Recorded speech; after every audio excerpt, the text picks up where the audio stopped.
Assalamu alaikum. Welcome to another lecture of Applied Marketing Strategies. I'm GT681. Today is lecture number 27. Lecture number 27 में हम distribution strategies को further explore करेंगे, देखेंगे कि distribution strategies में कुछ सवाल ऐसे थे जो रह गए थे लेक्चर एजेंडा में। उन क्वेश्चंस को भी देखते हैं। लेक्चर एजेंडा में जो जिन क्वेश्चंस को हम आज आंसर करना चाह रहे हैं, that is what decision do company face in managing there channels. Channel management में कौन कौन से डिसीजंस जो हैं वो हमें उनका ख्याल रखना पड़ता है और लेने पड़ते हैं। How should companies integrate channels and manage channel conflict.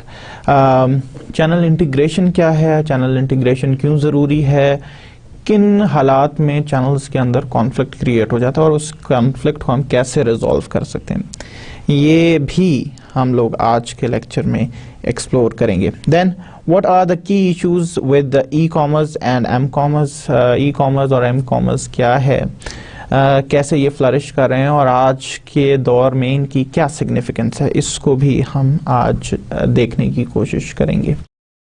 So let's start with lecture proper. Lecture proper में आज जिस चीज़ से हम स्टार्ट लेंगे that is designing marketing channel system. हम मार्केटिंग चैनल सिस्टम को डिज़ाइन कैसे करते हैं, उसमें क्या स्टेप्स इन्वॉल्व हैं। तो 4 स्टेप्स जो हैं इसमें इन्वॉल्व हैं। One is analysing customer needs, second is establishing channel objectives, then we have identifying major channel alternatives and then evaluate major channel alternatives।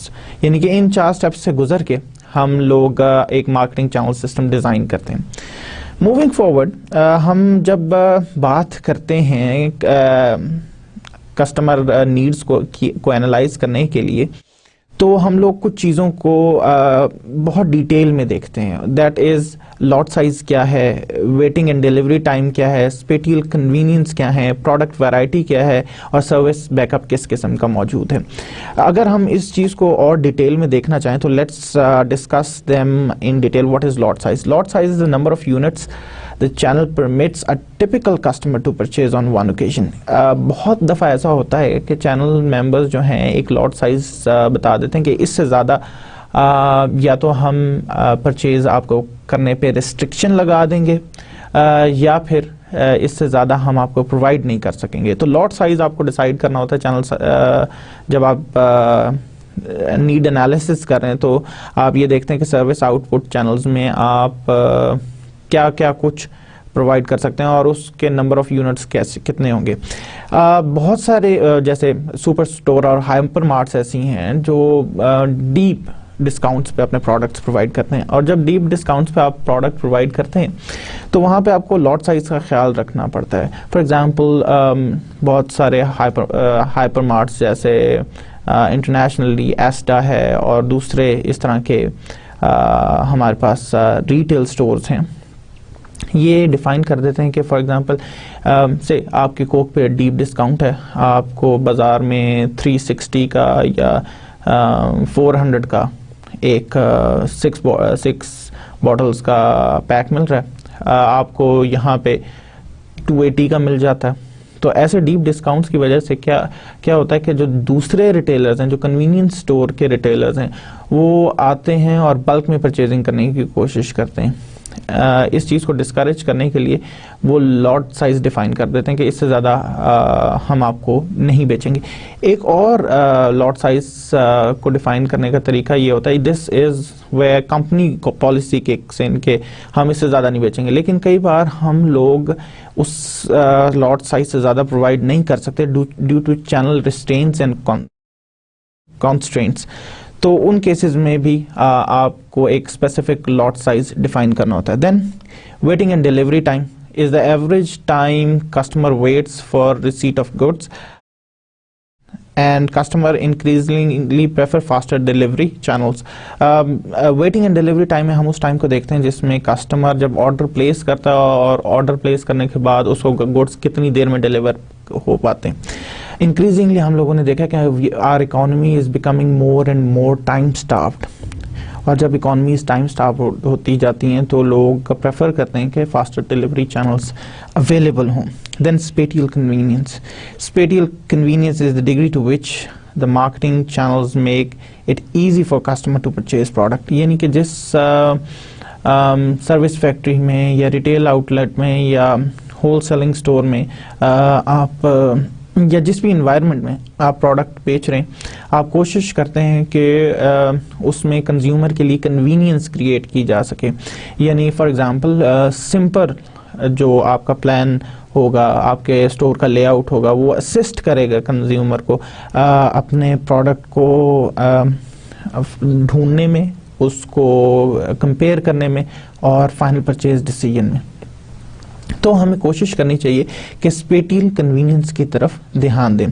Then product variety is the assortment provided by the marketing channel. यानी कि कितनी product variety आप देते हैं। For example एक store में शायद आपको डिटर्जेंट के 2 ब्रांड्स मिलें, लेकिन किसी बड़े स्टोर में हो सकता है 5 आपके नेशनल ब्रांड्स हों और 6 इंटरनेशनल ब्रांड्स आपको मिलें। तो ये आपकी प्रोडक्ट असॉर्टमेंट कितनी है, ये डिपेंड करता है आपके डिसीजन पे कि आप अपनी प्रोडक्ट असॉर्टमेंट कितनी वाइड और कितनी डीप रखना चाहते हैं। यानी कि एक ही कैटेगरी के कितने प्रोडक्ट्स और उसी प्रोडक्ट के कितने वेरिएंट्स आप रखना चाहते हैं। So this is called product variety. Service backup is the add on services. Add on services में आपकी credit, delivery, installation and repairs आ जाती हैं। यानी कि ये वो सर्विसेज हैं जो आप अपने मार्केटिंग चैनल को जब डिज़ाइन करते हैं तो आप ये भी सोचते हैं कि हम लोगों ने इसमें क्या कहते हैं, क्रेडिट की कोई फैसिलिटी देनी है, होम डिलीवरी की फैसिलिटी देनी है, स्टोर डिलीवरी की फैसिलिटी देनी है, क्या हम प्रेमिसेस में मतलब कस्टमर प्रेमिसेस में इंस्टॉलेशन की फैसिलिटी देंगे। तो ये सब चीज़ें आपके सर्विस डिलीवरी के डिसीजंस हैं कि आपने क्या क्या और किस किस चैनल मेंबर के थ्रू ये सारी सर्विसेज देनी है। Then the greater the service backup, the greater the work provided by the channel. यानी कि जितनी ज़्यादा आप सर्विसेज प्रोवाइड करते जाएंगे उतना ज़्यादा सर्विस चैनल को काम करना पड़ेगा। हाउएवर यहाँ पे हम लोगों को एक चीज़ का जो पॉलिसी डिसीजन है, जो स्ट्रैटेजी डिसीजन है, वो ये है कि क्या हम लोग इन एड ऑन्स को डालने के बाद जो टोटल कॉस्ट है उसको सपोर्ट कर सकेंगे। अगर नहीं सपोर्ट कर सकेंगे तो फिर हमारे पास क्या डिसीजंस रह जाते हैं, क्या ऑल्टरनेटिव्स रह जाते हैं। तो इनको केयरफुली प्लान करने की ज़रूरत होती है। Next, moving forward, second part जो हम लोग देख रहे हैं वो है एस्टैब्लिशिंग चैनल ऑब्जेक्टिव्स। यानी कि चैनल ऑब्जेक्टिव कैसे एस्टैब्लिश किए जाते हैं। चैनल ऑब्जेक्टिव्स का मकसद ये होता है कि आप डिफाइन करें कि ओवरऑल आप एक किसी भी जो आपका चैनल है या पूरा जो सिस्टम है, डिस्ट्रीब्यूशन सिस्टम है, उससे क्या ऑब्जेक्टिव अचीव करना चाहते हैं। क्या आप वाइडली अवेलेबल बनाना चाहते हैं अपने प्रोडक्ट को? क्या आप डिस्ट्रीब्यूशन सिस्टम के थ्रू अपनी कॉस्ट को मिनिमाइज करना चाहते हैं? क्या आप एक्सक्लूसिवली डिस्ट्रीब्यूट करना चाहते हैं? क्या आप चैनल मेंबर्स के थ्रू कस्टमर को कोई special value added service provide करना चाहते हैं? तो जो भी आपके चैनल ऑब्जेक्टिव्स हैं that should be clearly laid, और इस क्लियर ऑब्जेक्टिव से आपको चैनल को डिज़ाइन करने में बहुत मदद मिलेगी। फॉर एग्जांपल, अगर आप समझते हैं कि आप अपनी चैनल डिस्ट्रीब्यूशन का जो आपका भी डिस्ट्रीब्यूशन नेटवर्क है, जो भी डिस्ट्रीब्यूशन सिस्टम है, आप समझते हैं कि उससे आप अपनी कॉस्ट को रिड्यूस करना चाहते हैं, तो आप वो तमाम मेजर्स लेंगे और चैनल को इस तरह डिज़ाइन करेंगे कि कोई भी added extra cost distribution system में ऐड ना हो। कोई भी फैंसी डिलीवरिंग सिस्टम जो है वो आप उसमें इनकलकेट नहीं करते। For example, overnight deliveries would cost you more, तो आप ओवरनाइट डिलीवरीज को अवॉइड करते हैं, नेक्स्ट डे डिलीवरीज को अवॉइड करते हैं। तो इस तरह के डिसीजन, पॉलिसी डिसीजंस आपको लेने पड़ते हैं। सो इन पॉलिसी डिसीजंस के लिए you have to first clearly define your objectives. Then identify channel alternatives. आपके पास channel alternatives क्या हैं, types of intermediaries क्या हैं, number of intermediaries कितनी होंगी, and terms and responsibilities. Types of intermediate से मुराद ये है कि आप डायरेक्ट सेलिंग करेंगे, आप इनडायरेक्ट सेलिंग करेंगे, आप होलसेलर्स को बीच में इंट्रोड्यूस करेंगे, आप रिटेलर्स से बात करेंगे, आप जॉबर्स बीच में डालेंगे, यानी कि कितनी टाइप्स होंगी इंटरमीडिएट्स की। सिर्फ एक आप डायरेक्ट मार्केटिंग अगर आप कर रहे हैं तो उसमें जो आपका लेवल है, जो चैनल लेवल है, that is zero channel level, जिसमें कोई भी इंटरमीडिएट्स नहीं है, आप डायरेक्टली कस्टमर से बात कर रहे हैं। फिर आपके हो सकता है कि आप चाहते हो कि आप मुख्तलिफ एरिया में आपका प्रोडक्ट स्टॉक हो, तो आप होलसेलर्स को इनवाइट करते हैं। सो इस तरह आप देखते हैं कि कितने टाइप्स की इंटरमीडिएट्स को आपने इन्वॉल्व करना है। This is one thing that you need to cater to. Then the number of intermediaries. Number of intermediaries. Number of intermediaries की जब हम बात करते हैं तो we have three options. One is exclusive, then is selective, and the third is intensive. जब हम exclusive intermediates की बात करते हैं तो हम उन इंटरमीडिएट्स को केटर कर रहे हैं जो बड़े सेलेक्टिव कस्टमर को या बड़े एक्सक्लूसिव कस्टमर को एक एक्सक्लूसिव प्रोडक्ट प्रोवाइड करने की कोशिश करें। नंबर ऑफ इंटरमीडिएट्स और टाइप ऑफ इंटरमीडिएट्स में फ़र्क ये है कि हम पहले देख रहे थे कितनी टाइप्स की इंटरमीडिएट्स हमें रिक्वायर्ड है, अब हम एक स्पेसिफिक नंबर देख रहे हैं कि हमें होलसेलर चाहिए तो कितने चाहिए, रिटेलर चाहिए तो कितने चाहिए।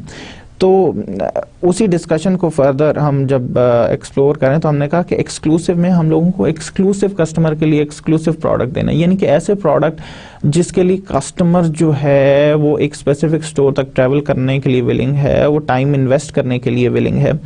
तो ऐसे स्टोर्स हम लोग हर जगह पे नहीं रखते अपनी मार्केट में, बस बल्कि कुछ स्पेसिफिक जगहों पे एक्सक्लूसिवली स्टोर्स ओपन करते हैं। वहाँ पे कस्टमर आता है, वो सेल फोर्स के साथ इंटरैक्ट करता है and then decides to buy the product. However selective जो डिस्ट्रीब्यूशन सिस्टम है उसमें हम कोशिश करते हैं कि काफ़ी सारी लोकेशंस पे, कन्वीनियंट लोकेशंस नहीं लेकिन काफ़ी सारी लोकेशंस पे हम लोग अपने प्रोडक्ट को प्रेजेंट करते हैं मार्केट में, ताकि वो कन्वीनियंटली कस्टमर जो है उसको परचेज कर सके। लेकिन इस केस में ज़रूरी नहीं है कि हम लोग हर जगह पे अपनी आउटलेट्स खोलें, हर जगह पे हमारा रिटेलर हो, बल्कि कुछ सेलेक्टिव जगह पे जहाँ पे कंज्यूमर अप्रोच कर सके प्रोडक्ट को, हम वहाँ पे अपनी आउटलेट्स ओपन करते हैं। देन इंटेंसिव में ये यूँ समझ लीजिए कि हर जगह पे आपका प्रोडक्ट मौजूद होता है। ये उन केसेस में होता है जिन केसेस में प्रोडक्ट की प्रेजेंस सेल्स की ज़मानत होती है, यानी कि अगर आपका प्रोडक्ट प्रेजेंट है, आपका प्रोडक्ट कन्वीनियंटली अवेलेबल है तो लोग उसको ख़रीदेंगे, अदरवाइज वो इसको नहीं ख़रीदेंगे। और कस्टमर को फ़र्क नहीं पड़ता कि आपका प्रोडक्ट अगर वो नहीं ख़रीदता, उसके पास इतने ऑल्टरनेटिव्स हैं कि वो किसी भी प्रोडक्ट को ख़रीद के अपनी जो नीड है और जो वांट है उसको सेटिस्फाई कर सकता है। ये बेसिकली कन्वीनियंस प्रोडक्ट की सूरत में होता है कि जहाँ पे आपके प्रोडक्ट की प्रेजेंस बहुत इंपॉर्टेंट है, तो आप हर रिटेलर को अपना प्रोडक्ट बेचने की कोशिश करते हैं ताकि वो फर्दर कंज्यूमर को प्रोवाइड कर सके।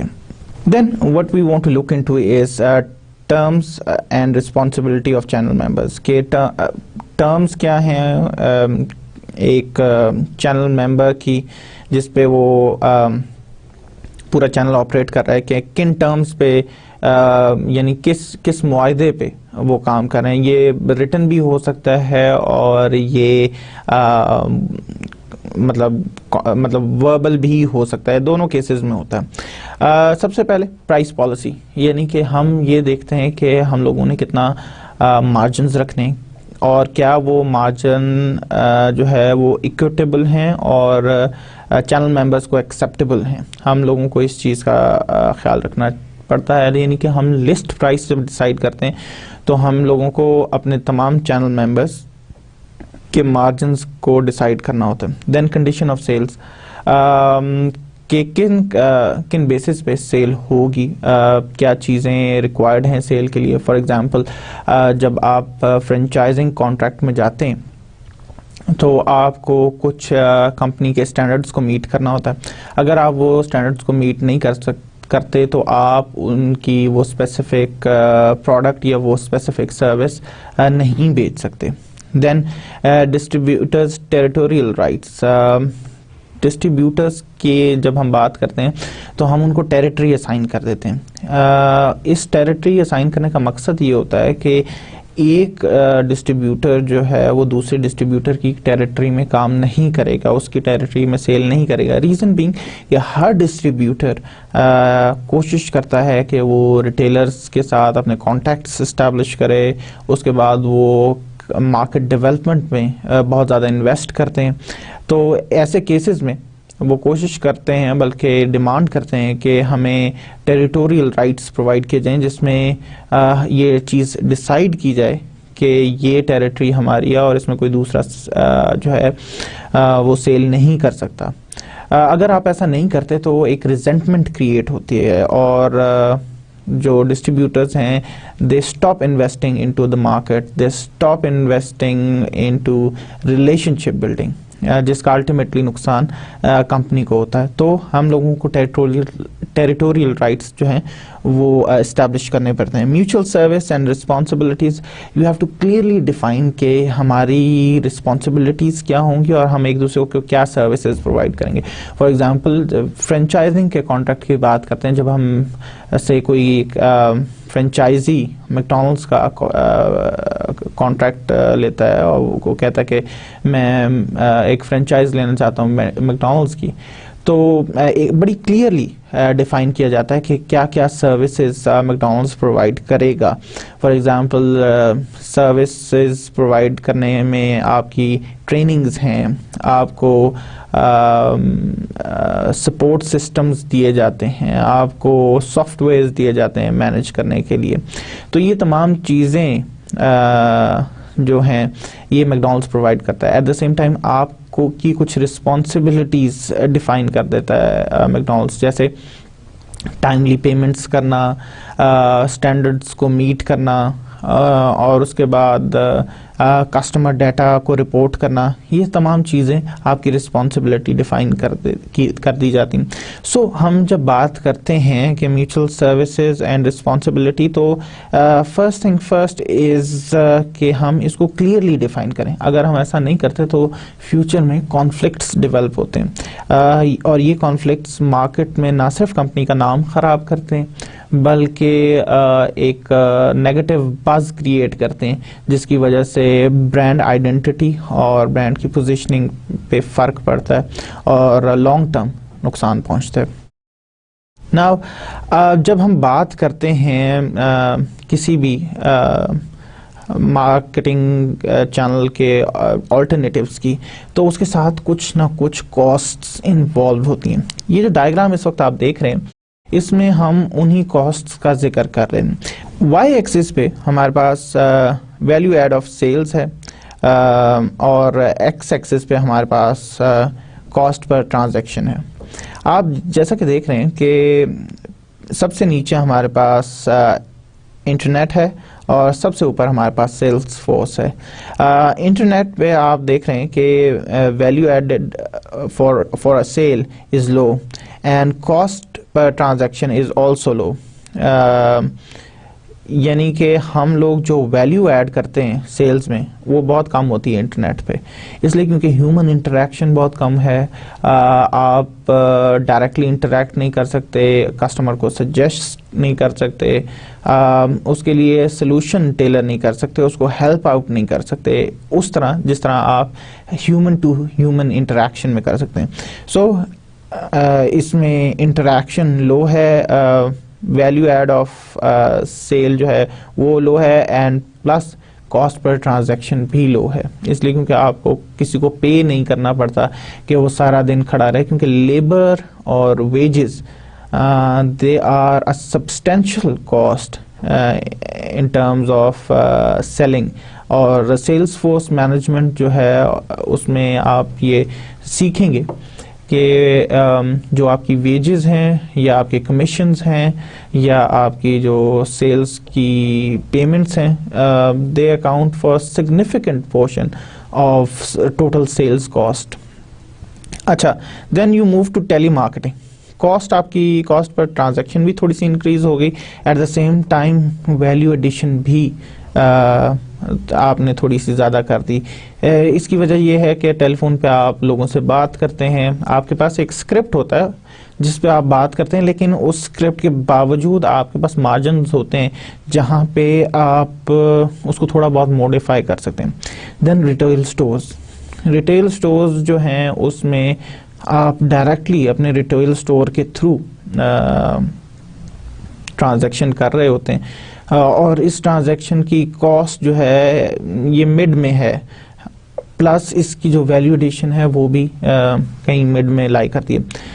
देन इज डिस्ट्रीब्यूटर्स, डिस्ट्रीब्यूटर्स की जो वैल्यू एडिशन है वो इस तरह से ज़्यादा है क्योंकि ये लोग इनकी रीच ज़्यादा होती है मार्केट में, तो आप बहुत सारे कस्टमर को केटर कर सकते हैं। Then value added partners, value added partners जो हैं ये वो लोग हैं जो आपके टोटल मार्केटिंग चैनल है इसके अंदर मुख्तलिफ स्टेजेस पे वैल्यू ऐड करते हैं। इसमें आपकी फैसिलिटेटर्स भी आ जाते हैं और इसमें वो कंपनीज भी आ जाती हैं जो आपको इन सिस्टम्स को चलाने में हेल्प करती हैं, यानी कि इनकी मैकेनाइजेशन करने में,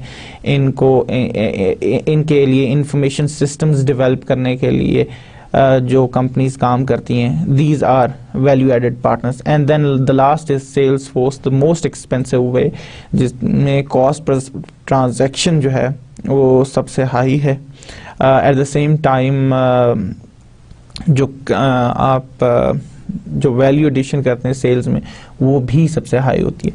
तो ये बहुत सारे हमारे पास ऑल्टरनेटिव्स हैं जो मुख्तलिफ तरीक़ों से कॉस्ट ऐड करते हैं। तो हम लोगों को ये देखना पड़ता है कि हम ऑप्टिमली इन में से किसी एक को या नंबर ऑफ दीज मेथड्स इसमें से कौन सी चीज़ हम पिक करते हैं, यानी कि या तो एक पिक करें या इनका मिक्स पिक करें, और उसमें से ऑप्टिमल मिक्स क्या होगा, यानी किस चीज़ पे हमें सबसे ज़्यादा इन्वेस्ट करना है। देन हम लोग एक और चीज़ जिससे देखना चाहते हैं that is break even cost chart. Break even cost chart के अगर आप वाई एक्सिस पे देखें तो आपको सेलिंग कॉस्ट नज़र आएगी और एक्स एक्सिस पे देखें तो आपको लेवल ऑफ सेल्स नज़र आएगा। यानी कि हम इसमें दो ग्राफ्स आपको नज़र आ रहे हैं। एक तो ग्राफ लाइन जो ब्लू कलर की है उसमें आप देख रहे हैं मैन्युफैक्चरर सेल्स एजेंसी, यानी कि मैन्युफैक्चरर अगर कोई सेल्स एजेंसी को हायर करता है, यानी कि थर्ड पार्टी को हायर करता है जो आपके लिए की सेल्स को मैनेज करता है, तो उसकी कॉस्ट हम देख रहे हैं कि कैसे इंक्रीज करती है। Then company sales force, company sales force जो है वो आपकी पर्पल कलर की लाइन है और वो कैसे इंक्रीज कर रही है। जैसे जैसे सेलिंग इंक्रीज हो रही है, यानी कि लेवल ऑफ सेल्स इंक्रीज हो रहा है, तो सेलिंग कॉस्ट भी इंक्रीज हो रही है। Now what we want to see here is कि ये दोनों लाइंस एक जगह पे क्रॉस करती हैं और उस पॉइंट की जो प्रोजेक्शन है उसको हमने SB कहा है। ये जब दोनों लाइंस क्रॉस करती हैं तो ये वो क्वांटिटी है जिसको आप इक्विलिब्रियम क्वांटिटी कह सकते हैं, यानी इक्विलिब्रियम सेल्स कह सकते हैं। यहाँ पे या तो आप मैन्युफैक्चरर्स की एजेंसी रखें तो it won't make a difference, या आपसे और अगर आप सेल्स फोर्स भी रखते हैं तो उसकी भी कॉस्ट आपको उतनी ही होगी। यानी कि एट पॉइंट SB हम लोगों की आप यू आर इनडिफरेंट, या तो आप कंपनी सेल फोर्स रख लें या आप मैन्युफैक्चरर सेल्स एजेंसी रख लें, इसकी इन दोनों की कॉस्ट एक जैसी होगी। However if your sales level is below this point then preferred is के आप जो है मैन्युफैक्चरर एजेंसी रखें, यानी कि अगर आप SB से किसी पीछे के पॉइंट पे सेल्स कर रहे हैं तो आपकी जो कंपनी सेल फोर्स की कॉस्ट है वो ज़्यादा होगी। लेकिन एस बी पॉइंट से आगे, यानी कि अगर आप किसी पॉइंट पे प्रोड्यूस करें which is to the right of S B, then आपको कोशिश करनी चाहिए कि आप अपनी सेल्स फोर्स जो है उसको एम्प्लॉय करें, क्योंकि उसकी कॉस्ट आपको कम पड़ेगी।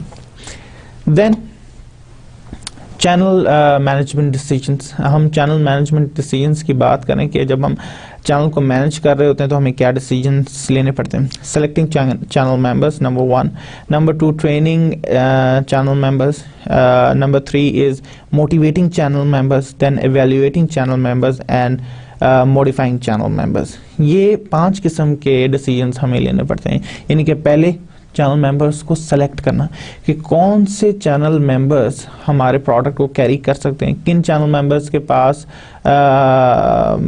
ये कैपेबिलिटी क्या है वो हमारा प्रोडक्ट कैरी कर सकें। देन ट्रेनिंग चैनल मेंबर्स, अगर आप समझते हैं कि हमारे प्रोडक्ट को कैरी करने के लिए कोई स्पेसिफिक ट्रेनिंग की ज़रूरत है तो आप ट्रेनिंग कोर्सेज जो हैं उनको अरेंज करते हैं। जैसे मैकडॉनल्ड की केस में वो मैनेजमेंट ट्रेनिंग्स जो है वो अरेंज करते हैं। एट द सेम टाइम वो एम्प्लॉय ट्रेनिंग अरेंज करते हैं जिसमें एम्प्लॉयज़ को बताया जाता है कि कैसे एक बर्गर को बनाना है, उसमें क्या स्टेप्स इन्वॉल्व हैं, कैसे ऑप्टिमाइज़ करना है, कैसे टाइम को मिनिमाइज करना है। तो ये सब चीज़ें वो सिखाते हैं। देन मोटिवेटिंग चैनल मेंबर्स, यानी कि तमाम चैनल को मोटिवेट रखना टूवर्ड्स अ सिंगल गोल, यानी कि हर चैनल मेंबर अगर इंडिपेंडेंट चैनल मेंबर्स हैं तो they have their own goals और वो उन्हीं गोल्स को फॉलो करने की कोशिश करते हैं और उन्हीं के परस्यूट के लिए काम करते हैं। लेकिन आप लोगों को ये कोशिश करनी पड़ती है कि इन गोल्स को किसी तरह इंटीग्रेट करके एक कॉमन गोल जो है वो डिफाइन करें और फिर लोगों को इस चीज़ के लिए मोटिवेट करें कि वो उन गोल्स को अचीव करें। देन एवेल्युएटिंग चैनल मेंबर्स, यानी कि हर चैनल मेंबर की परफॉर्मेंस एवेल्युएशन करनी पड़ती है कि जो हमने परफॉर्मेंस स्टैंडर्ड सेट किए थे क्या वो उनको मीट कर रहे हैं। अगर तो मीट कर रहे हैं well and good, otherwise you modify channel members, यानी कि आप उसमें चेंजेस करते हैं। कुछ चैनल मेंबर्स को you have to let go क्योंकि आप लोग यू हैड योर पेशेंस और वो उस तरह परफॉर्म नहीं कर रहे जिस तरह परफॉर्मेंस डिफाइंड है या परफॉर्मेंस स्टैंडर्ड डिफाइंड है, तो you have to let them go. Then हम बात करना चाहते हैं चैनल पावर की। चैनल पावर की जब हम बात करते हैं तो हमारे पास 5 किस्म की पावर्स आती हैं। Coercive power, reward power, legitimate power, expert power और referent power. Let's see them in detail कि ये क्या चीज़ है।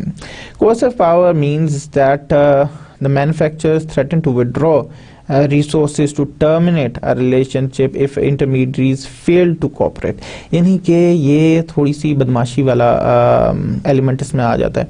यानी कि चैनल मेंबर्स में मैन्युफैक्चरर जो है वो कहता है कि अगर आप हमारी बात नहीं मानेंगे तो हम जो है आपको प्रोडक्ट नहीं देंगे। ये उस केसेस में होता है कि जब आपका प्रोडक्ट इतना स्ट्रांग हो कि अगर एक डिस्ट्रीब्यूटर आपका चला भी जाता है तो there are many other people जो who are ready to take your product and carry your product.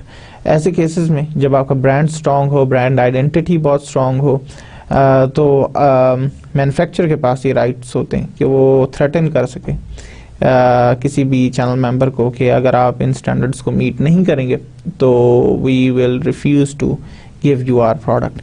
Then reward power, reward power includes when manufacturer offers intermediaries an extra benefit for performing specific act और function, यानी कि जब हम reward power उसको कहते हैं जब हम किसी को किसी भी तरीके से रिवॉर्ड कर सकें, इंटाइस कर सकें इन टर्म्स ऑफ कि अगर आप इस तरह परफॉर्म करेंगे, इस तरह एक्ट करेंगे तो हम आपको रिवॉर्ड करेंगे इन मॉनेटरी टर्म्स या क्रेडिट टर्म्स या रिकग्निशन, किसी भी तरीके से। बहुत सारी कंपनी जो है वो से कमीशंस डिफाइन कर देती हैं या अचीवमेंट्स डिफाइन कर देती हैं। फॉर एग्जांपल वो कहते हैं कि अगर आप हर यूनिट पे आपको इतना कमीशन दिया जाएगा, लेकिन अगर आप से एक स्पेसिफिक नंबर को क्रॉस कर जाएंगे तो you will get additional benefit which are sometimes called achievements. उसमें ये है कि अगर आप 10,000 यूनिट सेल कर देते हैं हमारे, तो हम आपको इतनी आपकी क्रेडिट लिमिट इंक्रीज कर देंगे and so fourth. Then legitimate power. Legitimate power includes the manufacturer requesting a behavior that is warranted under certain circumstances या under certain contracts। तो इसको हम legitimate power कहते हैं, यानी कि इसकी जो source of power है that is through contractual agreements। Then expert powers. Expert power means that manufacturer has special knowledge the intermediaries values, यानी कि intermediaries के पास कुछ ऐसी चीज़ें नहीं हैं जो सिर्फ मैन्युफैक्चरर के पास हैं, और मैन्युफैक्चरर की वो जो एक्सपर्ट नॉलेज है उसको जो इंटरमीडिएट्स हैं दे वैल्यू, और वो समझती हैं कि इस मैन्युफैक्चरर के साथ रह के हमें फ़ायदा है। तो उसकी इस एक्सपर्ट नॉलेज की वजह से जो उसके पास पावर आती है जिससे वो चैनल मेंबर्स को बता सकता है कि किस तरह परफॉर्म करना है, किस तरह एक्ट करना है, यानी कि उनकी डायरेक्शन सेट कर सकता है, इसको एक्सपर्ट पावर कहते हैं। And reference power means manufacturer is so highly respected that intermediates are proud to be associated with it. बहुत दफ़ा ऐसा होता है कि इंटरमीडिएट्स जो हैं they are proud to be associated with certain group companies या certain manufacturer. Reason being they are well respected in the market. बहुत सारी हम लोगों ने केसेस में ऐसे देखा, जैसे फॉर एग्जांपल फीफा जो है वो एंटरटेनमेंट प्रोवाइड कर रही है फुटबॉल गेम्स की सूरत में। बहुत सारे मैन्युफैक्चरर हैं जो फीफा के साथ एसोसिएट होने में प्राइड फील करते हैं, इसलिए क्योंकि उन्होंने फीफा में फुटबॉल प्रोवाइड किए। सियालकोट में जैसे हमारे मुल्क में फुटबॉल बनते हैं, वो अपने आप को एसोसिएट करते हैं कि वो उन्होंने फीफा में या फुटबॉल वर्ल्ड कप में जो है वो अपने फुटबॉल बेचे थे। ये this is the reverse kind. लेकिन बहुत दफ़ा ऐसे होता है कि बहुत सारे डिस्ट्रीब्यूटर्स इस चीज़ में प्राइड फील करते हैं कि वो एक स्पेसिफिक मैन्युफैक्चरर के साथ एसोसिएट हैं, reason being it is well respected. जैसे बहुत सारे डिस्ट्रीब्यूटर्स हैं, they are proud to say that they are members of distribution system of Apple, क्योंकि एप्पल हमें पता है कि एक्सक्लूसिवली अपने स्टोर्स के थ्रू ही बेचता है, लेकिन एट टाइम्स वो एप्पल के प्रोडक्ट्स डिस्ट्रीब्यूट होते हैं थ्रू डिफरेंट स्टोर्स जैसे आगोस है and so forth. Then integrated marketing channel system. Integrated marketing channel system से मुराद हमारी वो डिस्ट्रीब्यूशन सिस्टम है जो इंटीग्रेटेड है with all the other aspects of marketing. यानी कि हम लोग यूं नहीं देखते इंटीग्रेटेड मार्केटिंग चैनल्स की सूरत में कि जो डिस्ट्रीब्यूशन सिस्टम है that should operate in isolation with other marketing activities, बल्कि integrated marketing channel system में हम कोशिश करते हैं कि we try to understand कि हमारे environment में क्या कुछ हो रहा है। इंटीग्रेटेड मार्केटिंग चैनल की जब हम बात करते हैं तो हमारे पास एक कन्वेंशनल मार्केटिंग सिस्टम है या कन्वेंशनल डिस्ट्रीब्यूशन सिस्टम है। Then we have vertical marketing system. Vertical marketing system की आगे 3 किस्में हैं, corporate VMS, administered VMS and contractual VMS. However horizontal इसकी एक और किस्म भी है जिसमें हम कहते हैं horizontal marketing system and multi channel marketing system. पहले हम देख लेते हैं कि वर्टिकल मार्केटिंग सिस्टम क्या है। वर्टिकल मार्केटिंग सिस्टम को देखने से पहले हम लोग क्योंकि कंट्रास्ट करना चाहते हैं कन्वेंशनल से, तो let's see what is a conventional marketing system. A conventional marketing channel consist of independent producer, wholesaler and retailer. ये एक ऐसा सिस्टम है जिसमें इंडिपेंडेंट होलसेलर, रिटेलर्स और डिस्ट्रीब्यूटर्स होते हैं. इनका मकसद जो है अपने अपने प्रॉफिट को मैक्सिमाइज करना होता है, और इनके अपने अपने गोल होते हैं, और सिस्टम का जो ओवरऑल प्रॉफिट है वो रिड्यूस हो जाता है इस वजह से, क्योंकि they are achieving their own goals. तो कुछ लोग फ़ायदे में रह जाते हैं, कुछ लोगों को नुकसान होता है. और इसमें लोग एक दूसरे से के साथ रिलेशनशिप मेंटेन नहीं करते और आइसोलेशन में ऑपरेट करते हैं. प्लस किसी मेंबर का किसी दूसरे मेंबर पे कोई कंट्रोल नहीं होता. This is the traditional or conventional marketing channel system. However, vertical marketing system, by contrast, includes producer, wholesalers and retailers acting as a unified system. यानी कि हम एक unified system में ऑपरेट करते हैं. इसका रीज़न ये है कि हम ये समझते हैं कि जो सबमिशन है पूरे सिस्टम की, यानी कि पूरे सिस्टम का जो सम है, that has greater impact than every one operating individually. यानी कि हर बंदा अगर एक एक करके ऑपरेट कर रहा है और अपने पर्सनल गोल्स को अचीव करने की कोशिश कर रहा है, तो ही और she will not achieve a greater good. So greater good को इकट्ठा करने के लिए, ग्रेटर गुड को अचीव करने के लिए हम लोग इस किस्म के सिस्टम, जो यूनिफाइड सिस्टम है, उसको बनाने की कोशिश करते हैं.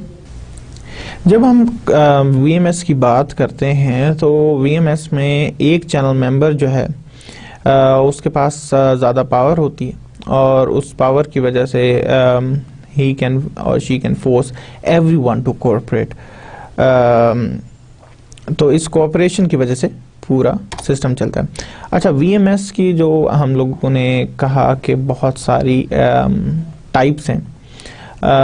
VMS में आता है आपका कॉन्ट्रैक्चुअल VMS. कॉन्ट्रैक्चुअल VMS वो VMS है जिसमें तमाम जो है एक जो आपके डिस्ट्रीब्यूटर्स हैं, जो रिटेलर्स हैं, they are under a single ownership. यानी कि वो एक ही ओनरशिप के अंडर काम कर रहे होते हैं. यानी कि manufacture owns distributor, manufacture owns the retailers as well. Administrative VMS coordinates successive stages of production and distribution through the size and power of one of the member. यानी कि किसी एक मेंबर की साइज एंड पावर की वजह से वो coordinate करता है successive stages of production and distribution. यानी कि कौन डिस्ट्रीब्यूट करेगा, किस तरह डिस्ट्रीब्यूट करेगा, टेरिटोरियल राइट्स कैसे होंगे, इन सब चीज़ों को कोऑर्डिनेट करने के लिए एक चैनल मेंबर होता है, और वो चैनल मेंबर अपने साइज और पावर की वजह से इन चीज़ों को डिक्टेट करता है. Manufacture of dominant brands can secure strong trade cooperation and support from resellers. यानी कि हम लोगों ने ये पहले भी बात की कि अगर आपका ब्रांड स्ट्रॉन्ग है तो आप डिक्टेट कर सकते हैं अपनी टर्म्स को पूरे सिस्टम में. लेकिन हाउएवर वर्टिकल मार्केटिंग सिस्टम में हम लोग कोशिश ये होती है कि एक यूनिफाइड सिस्टम के तहत एक्ट करें, और पूरे एक चैनल का यूनिफाइड गोल हो, ना कि कोई एक अपने फ़ायदे के लिए काम करे और अपने गोल्स को अचीव करने के लिए काम करे. मकसद जो पावर का है वो कोऑर्डिनेशन है. मकसद पावर का अपने गोल्स डिक्टेट करवाना नहीं होता. Contractual VMS consist of independent firms at different levels of production and distribution. यानी कि जब हम कॉन्ट्रैक्चुअल VMS की बात करते हैं तो इंडिपेंडेंट ऑर्गेनाइजेशन होती हैं. इस कोई सिंगल ओनरशिप नहीं होती, लेकिन at because of some contractual agreements, यानी कि जो लीगलाइज्ड एग्रीमेंट होते हैं उसकी बेसिस पे हर एक का रोल डिफाइन होता है, हर एक की पावर्स डिफाइन होती हैं, और कॉन्फ्लिक्ट की केसेस में कॉन्फ्लिक्ट रेजोल्यूशन क्या होगा, ये तमाम चीज़ें डिफाइन की जाती हैं. Sometimes thought as value adding partnership.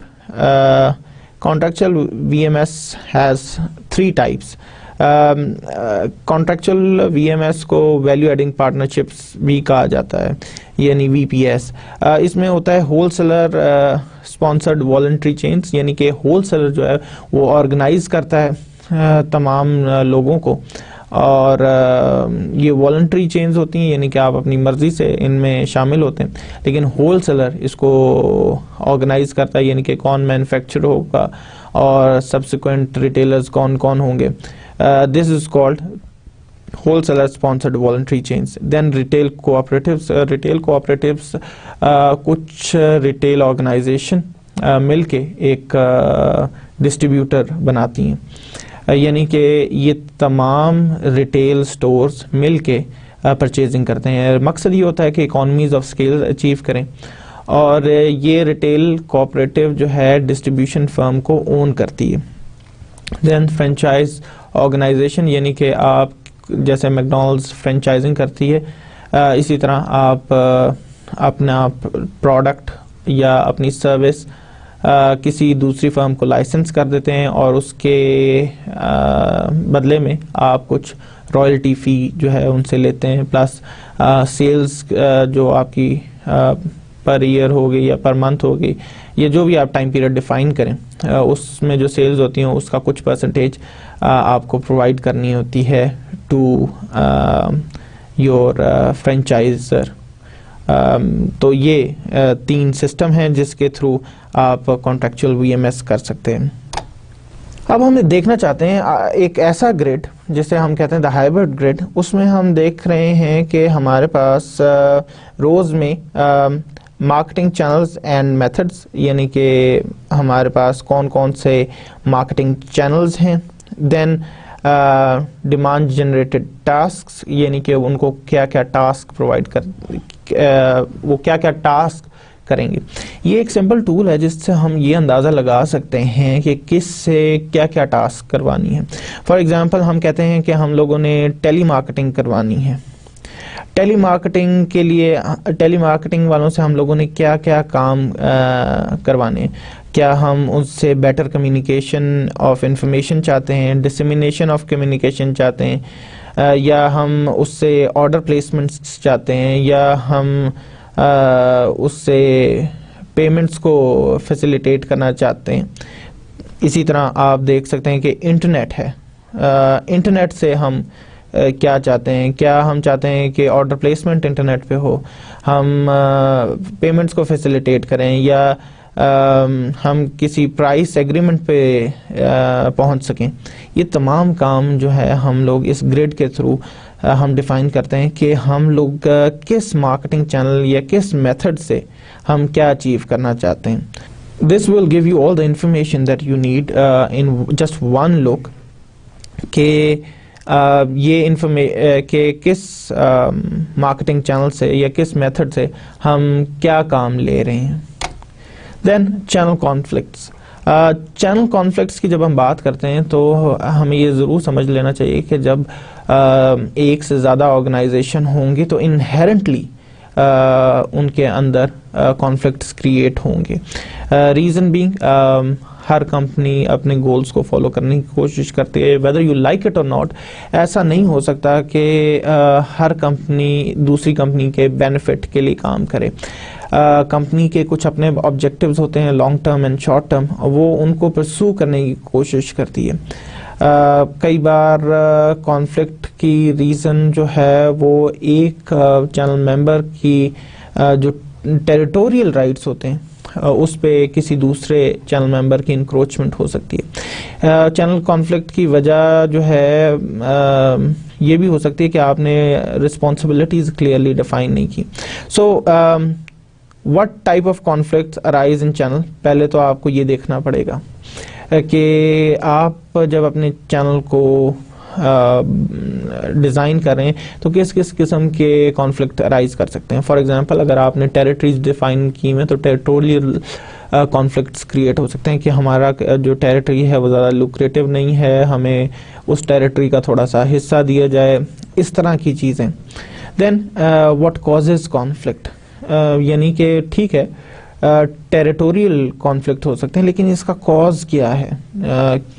जैसे कॉज हमने अभी कहा कि मार्केट की lucrativeness can be a cause, sales कितनी क्रिएट हो रही हैं, that can be a cause, and what marketers can do to resolve it, यानी कि मार्केटर्स क्या कर सकते हैं। फॉर एग्जांपल हम कहते हैं कि एक मार्केटर जो है वो देखता है कि एक कॉन्फ्लिक्ट क्रिएट हुआ है जिसमें दो डिस्ट्रीब्यूटर्स आपस में लड़ पड़े, रीज़न बीइंग कि एक कहता है कि आपने जो इसको टेरिटरी दी है ये इनहेरेंटली बड़ी लुक्रेटिव है, यहाँ पे लोग बड़े एफ्लुएंट हैं, यहाँ पे कस्टमर जो है वो ज़्यादा परचेज करता है, तो हमारे टारगेट्स नहीं अचीव होते, हमें जो रिवॉर्ड्स हैं वो नहीं मिलते, हमें इनकी टेरिटरी का कुछ हिस्सा दिया जाए।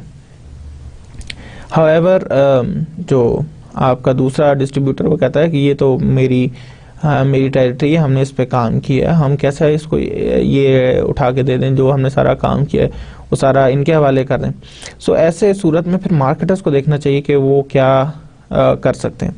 फॉर एग्जांपल मार्केटर्स जो टेरिटरी कंप्लेन कर रही है कि हमारे टेरिटरी में सेल्स नहीं होती, उनको कह सकते हैं कि हम आपको सेल्स सपोर्ट देंगे, हम आपकी मार्केट डेवलपमेंट में इन्वेस्ट करेंगे, हम आपके एरिया में एडवर्टाइजिंग जो बजट है उसको इंक्रीज कर देंगे। इस तरह के डिफरेंट तरीक़ों से आप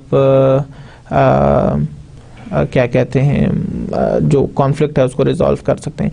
प्लस आप ये भी कर सकते हैं कि आप रीएवैल्यूएट करें उस मार्केट के पोटेंशियल को और उनके टारगेट्स को रीडिफाइन करें, और फिर देखें कि जहाँ पे टारगेट बहुत आराम से अचीव हो रहे हैं वहाँ उस एरिया के टारगेट्स को इंक्रीज करें। Then causes of channel conflict, channel conflict के एग्जैक्ट कॉजेज क्या हैं। गोल्स इनकम्पैटिबिलिटी, यानी कि अभी हमने बात की कि आपके गोल्स और आपके चैनल के गोल्स आपस में मिलते नहीं। अनक्लियर रोल्स एंड राइट्स, यानी कि आपने ये डिफाइन नहीं किया कि किसके क्या राइट्स हैं और किसने क्या करना है, ऐसे केसेस में प्रॉब्लम्स क्रिएट होते हैं। देन डिफरेंस इन परसेप्शन, कि आपका परसेप्शन कुछ और था कि इस चीज़ को या इस मार्केटिंग एक्टिविटी को ऐसे एग्जीक्यूट करना है और मैन्युफैक्चरर का कुछ और व्यू था। ऐसे केसेस में जब आपके परसेप्शन में डिफरेंस हो देन आपके कॉन्फ्लिक्ट्स अराइज कर सकते हैं। इंटरमीडिएट डिपेंडेंस ऑन मैन्युफैक्चरर, यानी कि excessive dependence on manufacturer. Intermediates हर चीज़ के लिए मैन्युफैक्चर पे जब डिपेंड करना शुरू हो जाती then this causes channel conflict. Then strategies for managing channel conflict, यानी कि चैनल कॉन्फ्लिक्ट को कैसे कम किया जा सकता है।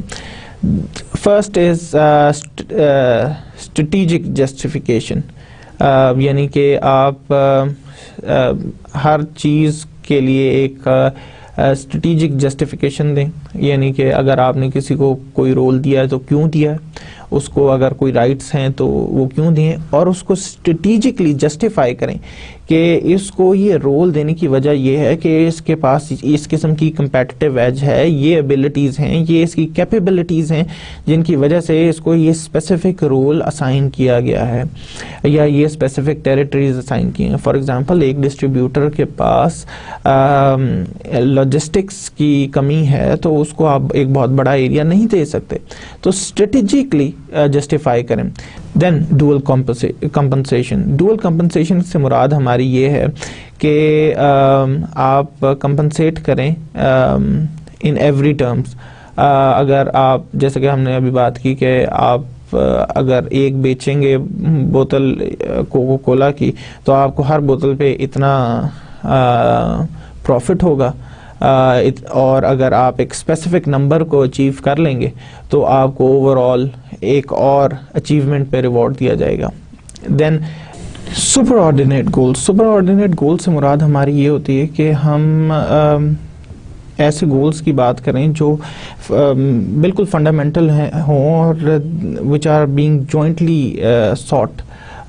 जैसे फॉर एग्जांपल आपकी मार्केट शेयर है, आपका वॉल्यूम है, सेल्स वॉल्यूम है, तो ये तमाम चीज़ें जब आप फंडामेंटली और कलेक्टिवली देखते हैं देन आप जो है चैनल में कॉन्फ्लिक्ट को रिजॉल्व कर सकते हैं। देन एम्प्लॉय एक्सचेंज में हम एम्प्लॉयज़ को एक्सचेंज करते हैं, रीज़न बीइंग हम उनको ट्रेन कर सकें, उनको मोटिवेट कर सकें और उनको सिखा सकें कि प्रॉब्लम्स कहाँ पे आ रहे हैं और उस कॉन्फ्लिक्ट को रिजॉल्व कर सकें। देन जॉइंट मेंबरशिप्स में हम किसी भी ट्रेड एसोसिएशन की या इस तरह की जो एसोसिएशंस हैं, जो गवर्निंग बॉडीज़ हम लोगों ने बनाई होती हैं, हम उनकी मेंबरशिप लेते हैं ताकि हम लोग कॉन्फ्लिक्ट्स को रिजॉल्व कर सकें और उन एसोसिएशंस की पॉलिसीज़ के मुताबिक हम कॉन्फ्लिक्ट को रिजॉल्व कर सकें।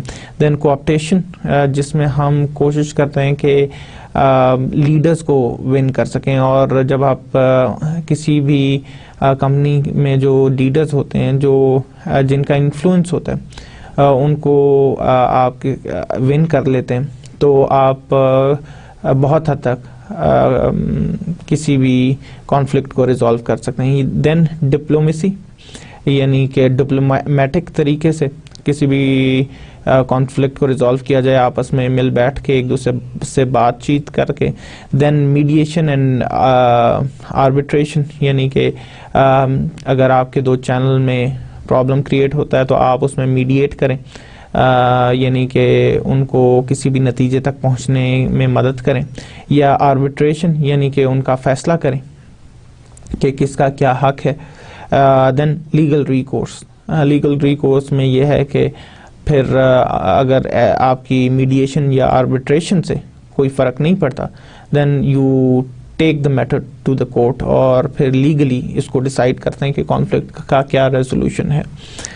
देन ई कॉमर्स एक ऐसी चीज़ है जो आजकल के एनवायरनमेंट में बढ़ती जा रही है। With the penetration of information communication technology in developing as well as developed countries, हम देख रहे हैं कि इलेक्ट्रॉनिक कॉमर्स में इजाफा हो रहा है। इलेक्ट्रॉनिक कॉमर्स की दो किस्में हम देख रहे हैं, एक प्योर क्लिक है and then there is brick and click. Pure click companies वो हैं जो अपनी प्रोडक्ट एंड सर्विसेज इंटरनेट के थ्रू ही प्रोवाइड करती हैं।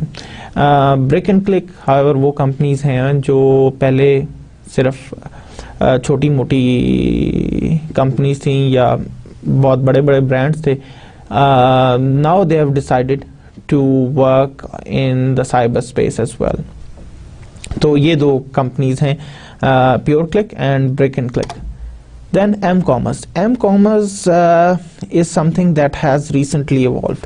m-commerce से मुराद हमारी मोबाइल कॉमर्स है, यानी कि अब ये भी इलेक्ट्रॉनिक कॉमर्स की ही किस्म है, लेकिन it is done through hand held devices, यानी कि स्मार्टफोन की पेनिट्रेशन की वजह से अब लोग कोशिश करते हैं कि अपने सेल फोन्स के ज़रिए ट्रेड करें, अपने सेल फोन के ज़रिए प्रोडक्ट परचेज करें। पाकिस्तान में ये फिनोमेना शायद इतना ज़्यादा आम नहीं हुआ, लेकिन डेवलप्ड कंट्रीज़ में मोबाइल कॉमर्स की बहुत बड़ी मार्केट है। फॉर एग्जांपल बड़े बड़े रिटेलर्स ने अपनी मोबाइल ऐप्स लॉन्च कर दी, जिसमें आप कर ये सकते हैं कि आप उनकी मोबाइल ऐप ओपन करें, उसमें एक अपना एड्रेस डालें और उसके बाद वो आपको प्रोडक्ट कैटेगरीज में ले जाएगा। आप वहाँ से अपनी प्रोडक्ट कैटेगरी सेलेक्ट करें, उसमें से जो जो प्रोडक्ट्स आपको चाहिए, जिस डिनोमिनेशन में चाहिए वो सेलेक्ट करें। Then they will make your trolley, वो उसके बाद उसको डिलीवरी एड्रेस फाइनल करें, एक्सेप्ट करें, and then you can also pay through your credit card या डेबिट कार्ड, ये जो आपके एटीएम कार्ड्स हैं इसके थ्रू आप पे करें, and they will deliver your groceries to your home. So हम ये देख रहे हैं कि with the advent of smartphones बहुत सारी चीज़ें जो हम लोग ट्रेडिशनली जैसे स्टोर पे जाके ख़रीदते थे चीज़ें या बैंक में जाके ट्रांजैक्शन करते थे, now we can do it through our cell phones and smartphones. So this is the new era of distribution, new era of distributing product and providing product. यानी कि जैसा हम देख रहे थे कि with the advent of telephone, telemarketing evolve हुई, इसी तरह with the advent of smartphone, m-commerce has evolved. This is pretty much everything we wanted to discuss about distribution strategies. Thank you very much for listening to me today. Allah Hafiz.